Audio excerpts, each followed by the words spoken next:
You stopped checking your phone. 2 weeks later, the job showed up. You stopped trying to fix the relationship.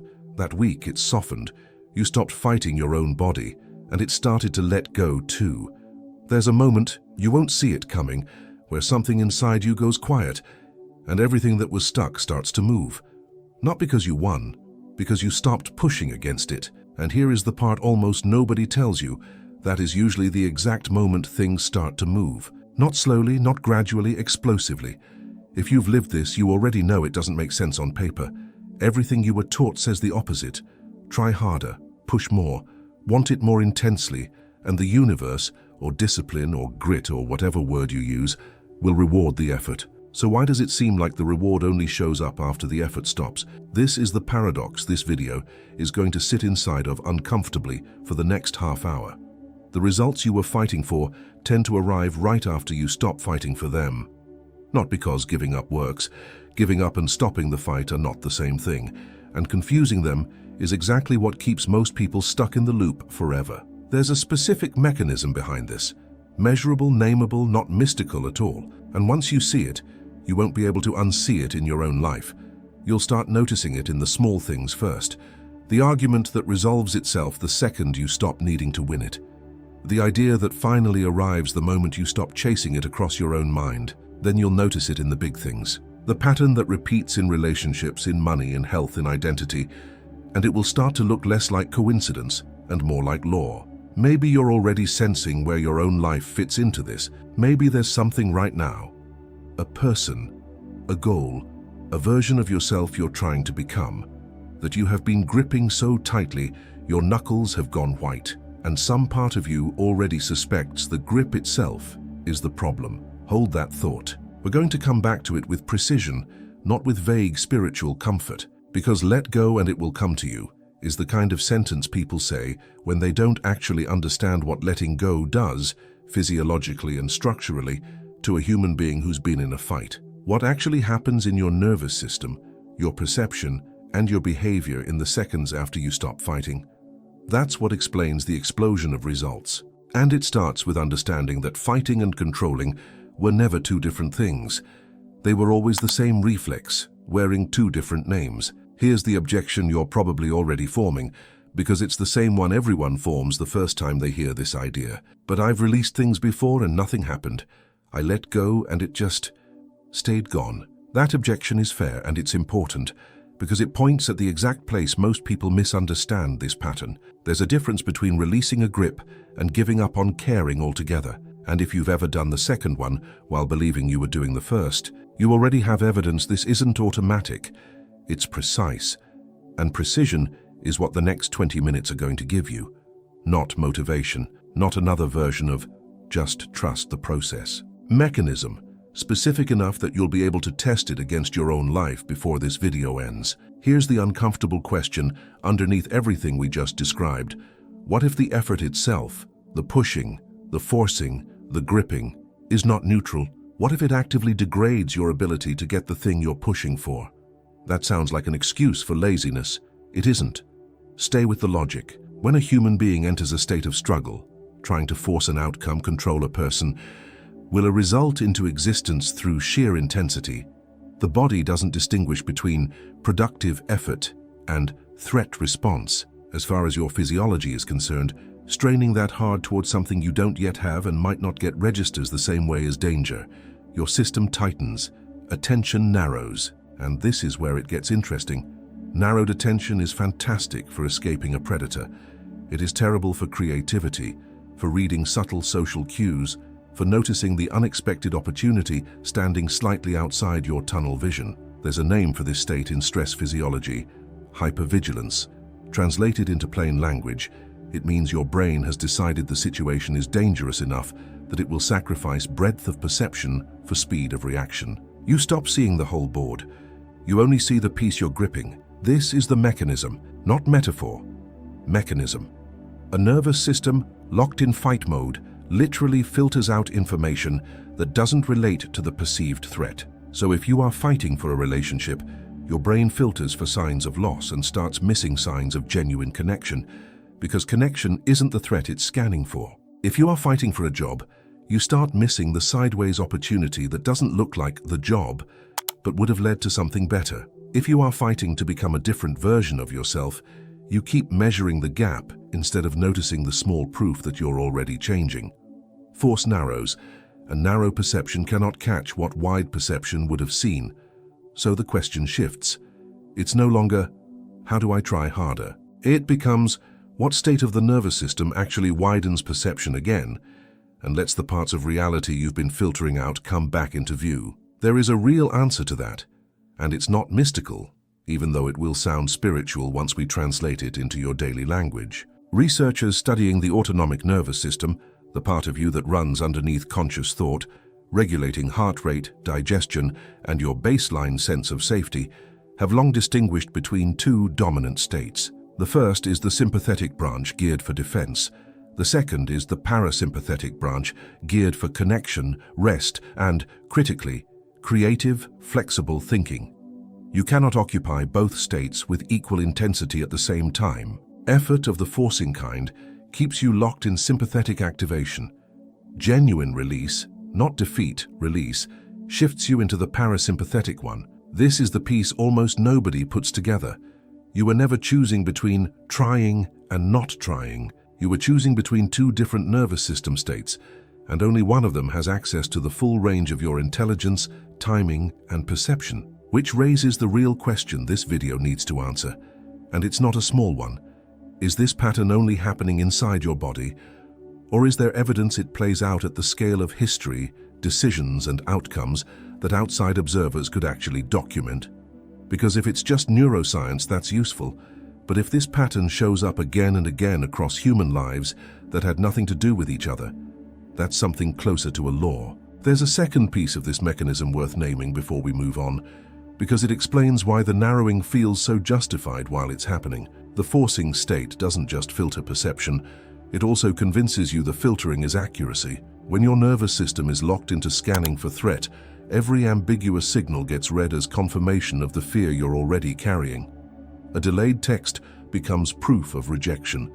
A quiet meeting becomes proof you're about to be let go. This is not a character flaw. It's what a threat-scanning brain is built to do.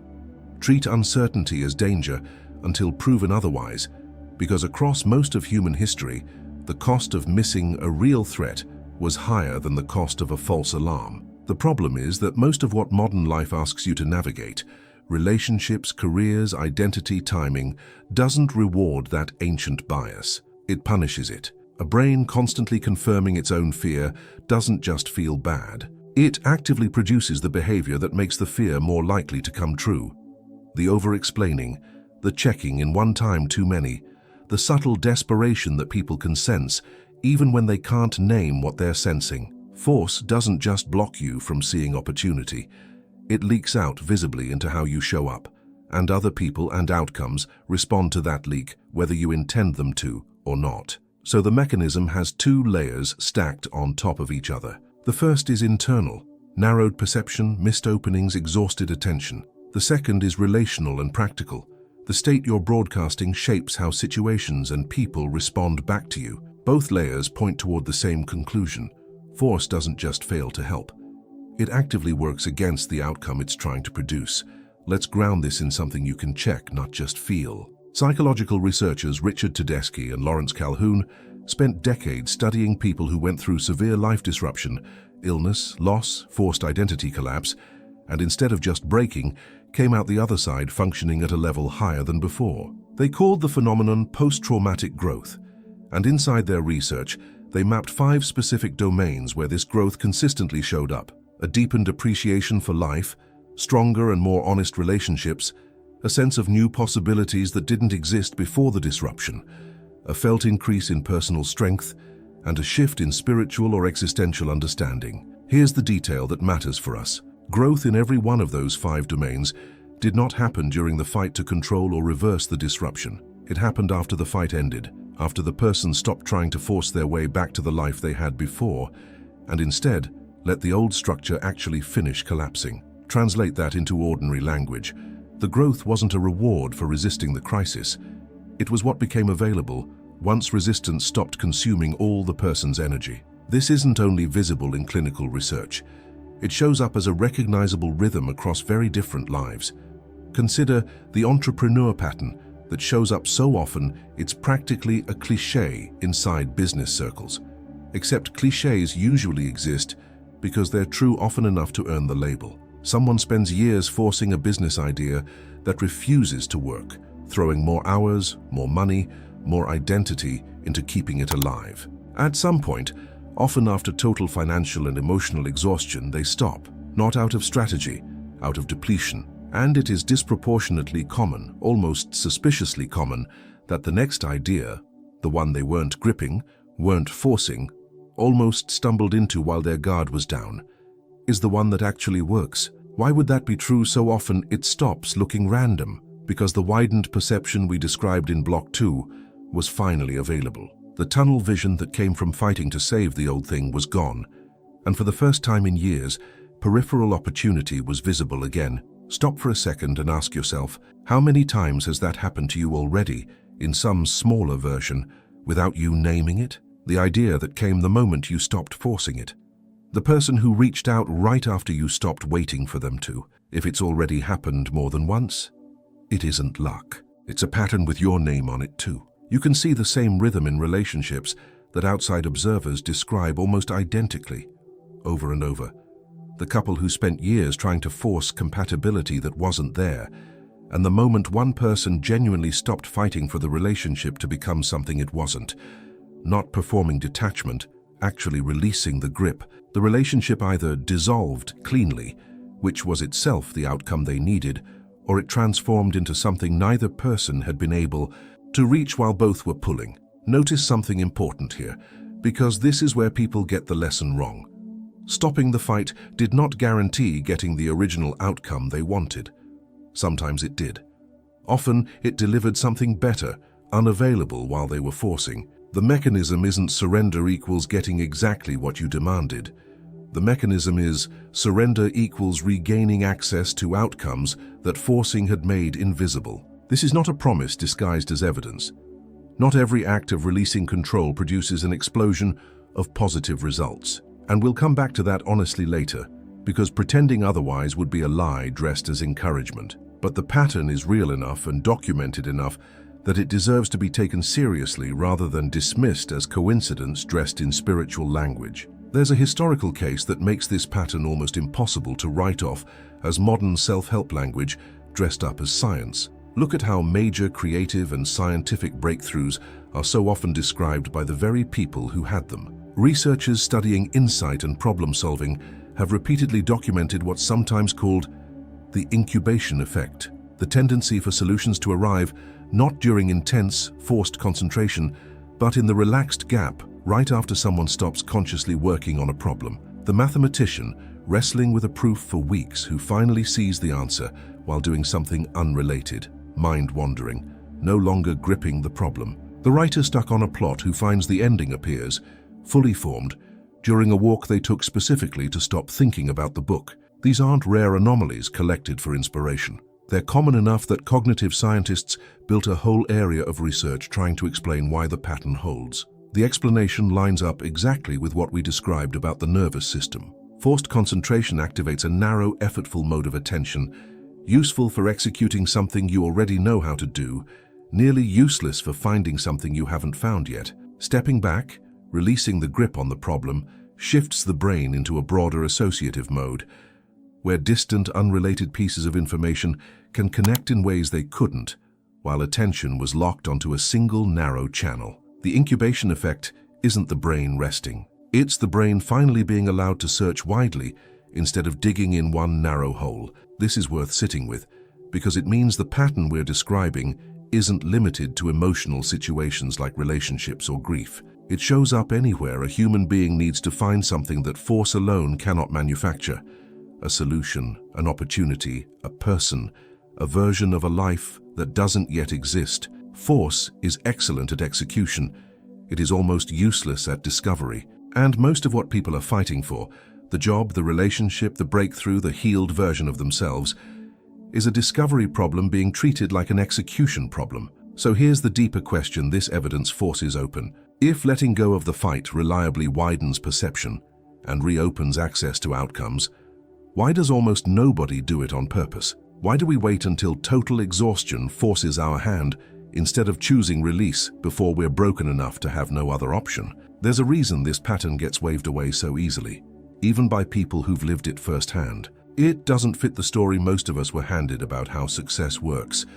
The story where outcomes are a direct, linear function of effort, where more force always equals more result, where the person who wants it most and pushes hardest is the one who deserves to win. That story isn't entirely false, it's just incomplete, and it's incomplete in a way that hides exactly the mechanism we've spent this video describing.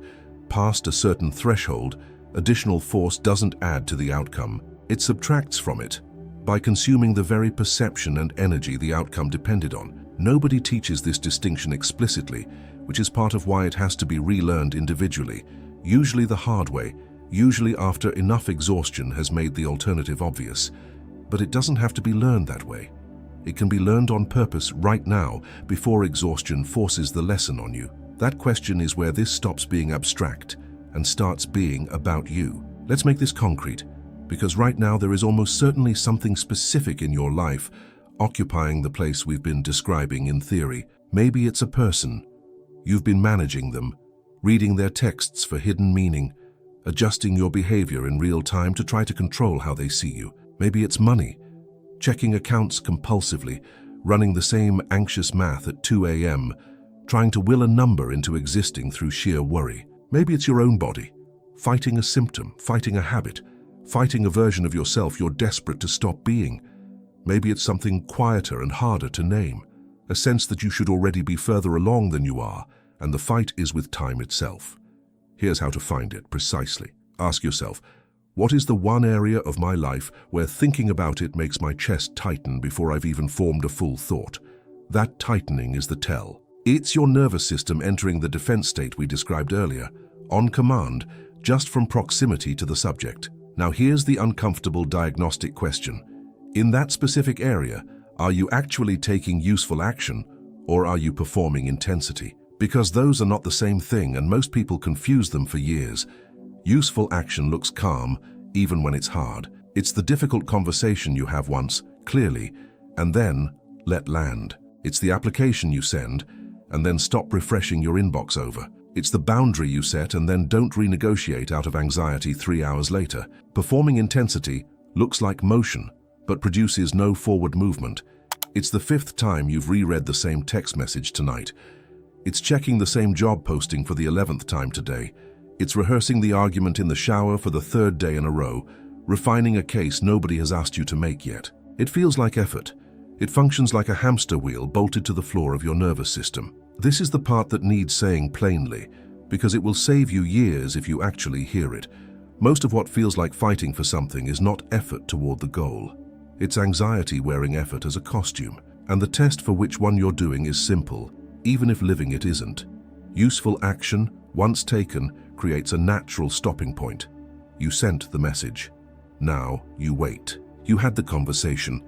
Now it's done. Performing intensity has no stopping point because its real function was never to move the outcome.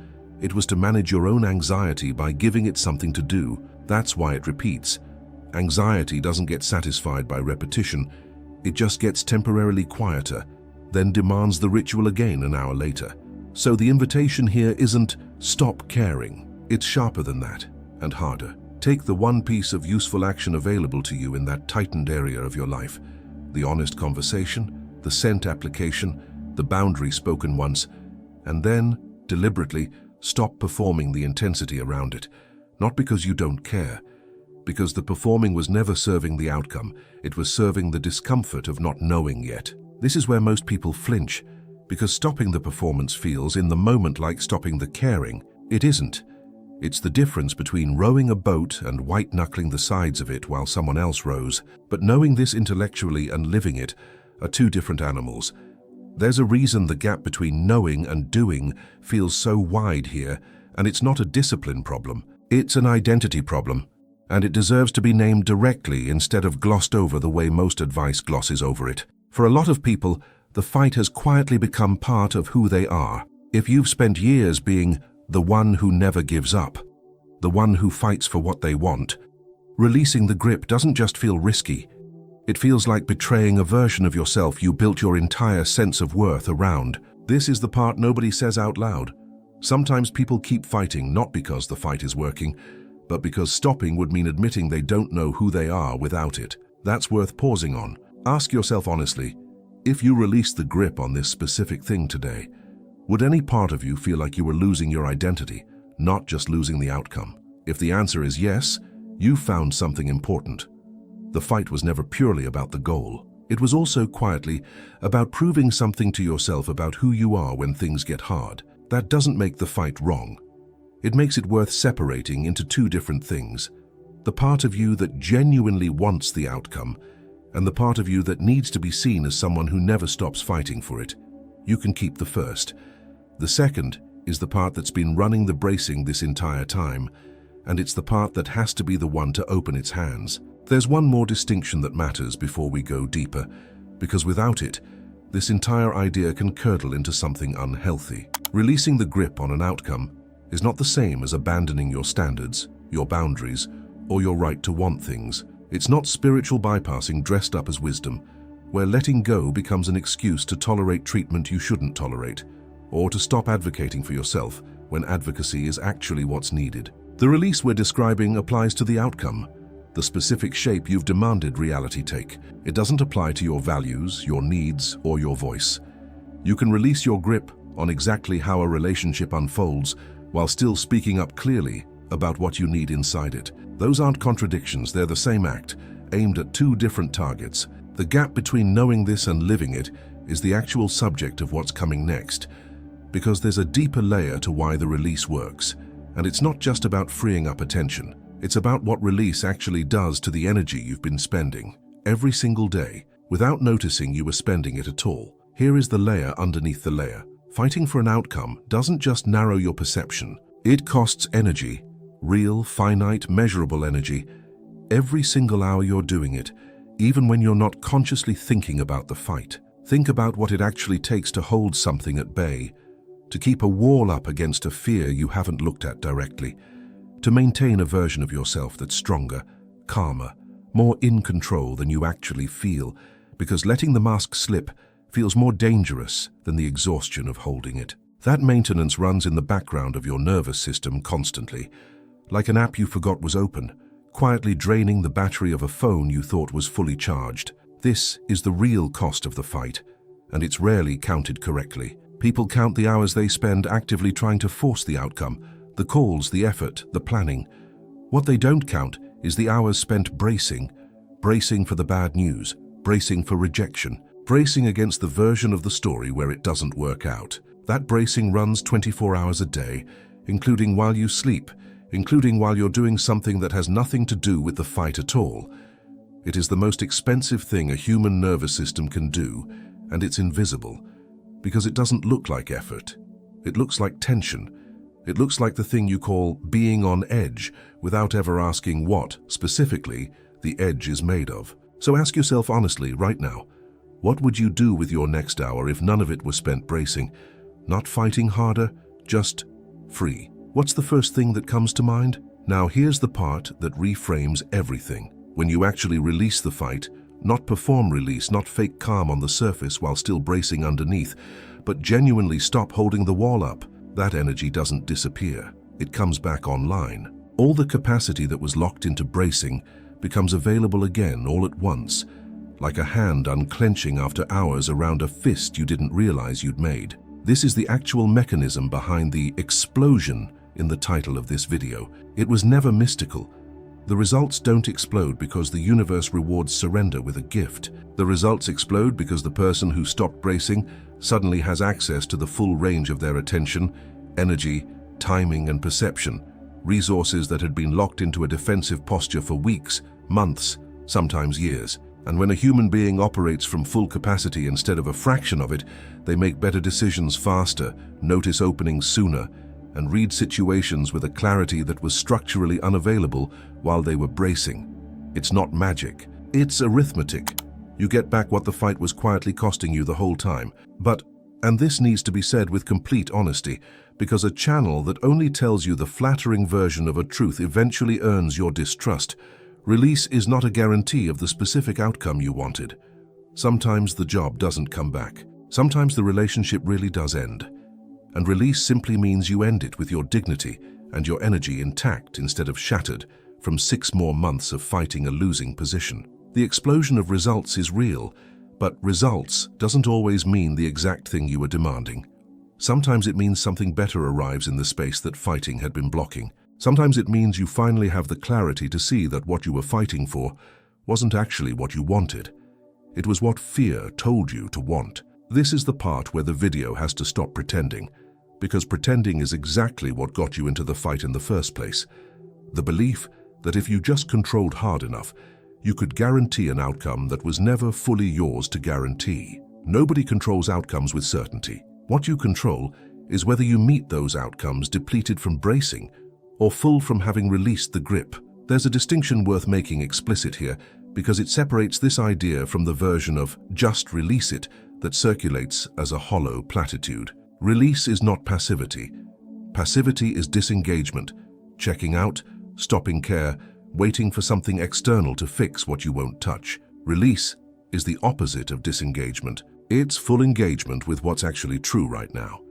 Instead of partial engagement split between the present moment and a bracing posture aimed at a future that hasn't happened yet. A person who has genuinely released the fight isn't doing less. They're often doing more because for the first time in a long while, all their capacity is available for the present instead of half of it being locked into defending against an imagined future. This is why release so often looks from the outside like someone suddenly becoming more effective, more magnetic, more clear. Not because they started trying harder, but because they stopped spending half their energy on a war that was only ever happening in their own nervous system. Think about the last time you watched someone operate from that state, genuinely unbraced, fully present, wanting an outcome without gripping it. Maybe it was a friend who'd been through something hard enough that they'd simply run out of resistance and came out the other side lighter, sharper, somehow more themselves than before the crisis. People are drawn to that state instinctively, even before they understand why. It reads as safety.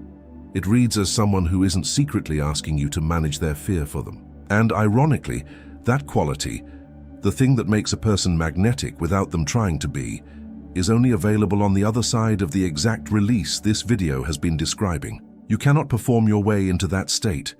You cannot fake the stillness while the bracing continues underneath, because people and situations and outcomes tend to sense the difference even when they can't articulate it. The only way through is actually through, taking the useful action that's yours to take, and then genuinely, structurally letting the rest go.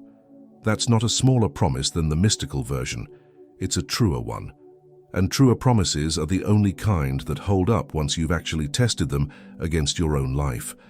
I want to talk to you directly for a moment, because statistically, if you've watched this far, you already know which area of your life this video has been describing. I'll be honest with you. I've done this.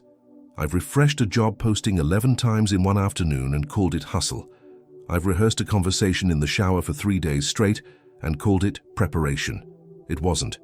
It was bracing wearing effort as a costume, and I only saw that after I'd already burned months on it. You know what you've been gripping. You've known since the first minute, even if you didn't let yourself fully admit it while the explanation was running. Maybe it's a relationship you keep trying to manage into staying. Maybe it's a career outcome you keep checking your phone for.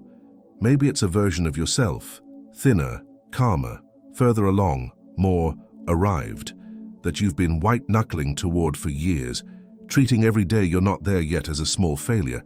Here's what I actually want you to sit with quietly, not as a task to complete, but as a question to hold. What is the bracing costing you?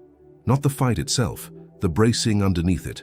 The tension you carry into rooms that have nothing to do with the thing you're fighting for. The version of you that shows up slightly tighter, slightly less present, slightly less there because part of your nervous system never fully leaves the fight, even on your day off, even in the middle of a conversation with someone you love. You didn't choose this consciously. Nobody wakes up and decides to spend their finite energy bracing against an outcome that hasn't happened yet. It happened gradually, the way most defensive postures do.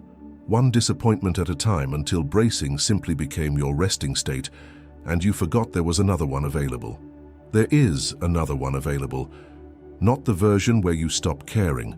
Not the version where you pretend you're fine when you're not. The version where you take the one piece of useful action that's actually yours to take, and then let your hands open around everything else. I'm not asking you to trust this because it sounds good.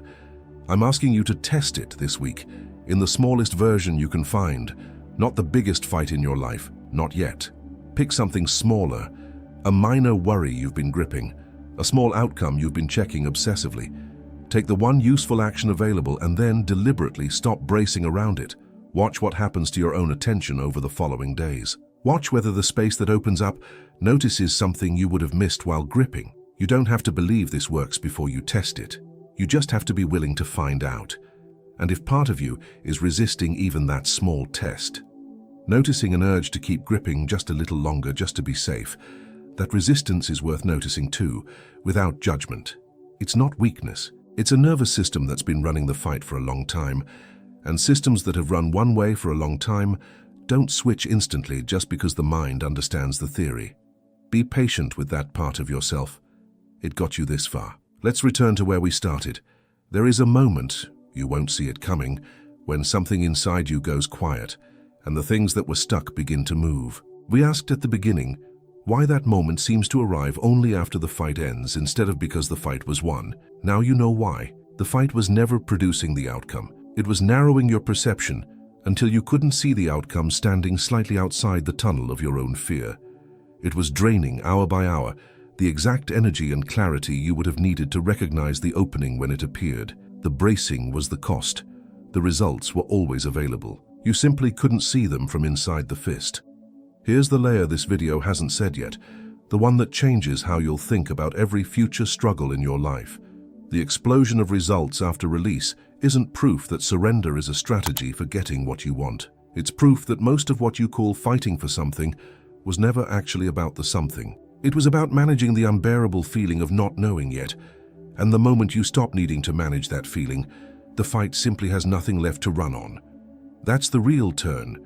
You weren't fighting for the job, the relationship, the version of yourself. You were fighting the discomfort of uncertainty and calling it a fight for the outcome because that sounded more productive than admitting you just couldn't sit with not knowing. Once you see that clearly, you can't unsee it. Every future moment you feel the grip tightening, you'll be able to ask the sharper question, am I taking useful action right now? Or am I bracing against uncertainty and calling it effort? Think back to the moment we described at the very start, the quiet one, the one where something inside you goes still and the things that were stuck begin to move. You now know what that stillness actually is. It isn't defeat wearing a calm mask. It's your full capacity finally coming back online all at once, after weeks or months of running a fraction of yourself, while the rest stayed locked in defense. The explosion was never external.